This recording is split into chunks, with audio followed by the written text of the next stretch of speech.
কেন মৃত্যু যন্ত্রণা হবে, জান কবজের কষ্ট হবে কার? আল্লাহ বলেন কেন? এই ফালা সাদ্দাকা ওয়ালা সাল্লা, আল্লাহ বলেন কারণ হলো সে আমি আল্লাহর কথায় বিশ্বাস করে নাই, আমি আল্লাহর উপরে বিশ্বাস করে নাই, এবং ওয়ালা সাল্লা, 5 ওয়াক্ত নামাজ আদায় করে নাই। এজন্য ভাইয়া, যার ঈমান নাই তার মৃত্যু যন্ত্রণা হবে, যার নামাজ নাই আল্লাহ বলছে সে ভীষণ কষ্ট পাবে মৃত্যুর সময়, আর বাকিটা তো আছে। ওয়ালাকিন কাযযাবা ওয়া তাওয়াল্লা, বরং সে আমি আল্লাহর উপরে মিথ্যা আরোপ করেছে, ঈমান আনে নাই। ওয়া তাওয়াল্লা, আমার প্রতিটা হুকুম থেকে মুখ ফিরাইয়া নিছে।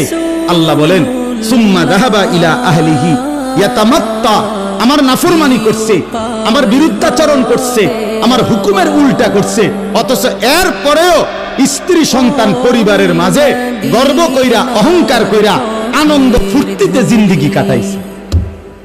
চিটারি বাটপারি, অন্যায় দুর্নীতি অনিয়ম, নামাজ নাই, বন্দিগি নাই, হালাল হারামের পার্থক্য নাই, এরপরেও গড় সংসার বউ বাচ্চার মধ্যে এভাবে চলছে, মনে হয় যেন কোনো টেনশনই নাই। আল্লাহ বলেন এই অহংকারী, এই গাদ্দারির কারণে মালাকুল মউত আজরাইল যখন রুহু কবজ করবে তখন কলিজা থেকে রুহুটা ছিঁড়া ভিড়া এরপর কবজ করবে। আল্লাহ আমাদেরকে মাফ করে দেন। আল্লাহ তাআলা শেষ বলেন, আমি যেটুকু পড়ছি, আউলা লাকা ফাআউলা সুম্মা আউলা লাকা ফাআউলা। আল্লাহ বলেন বান্দা, এই বান্দা, আমি 4 বার বলছি বান্দা, 4 বার তোমার জন্য দুর্ভোগ, তোমার জন্য দুর্ভোগ, তোমার জন্য দুর্ভোগ, তোমার জন্য দুর্ভোগ।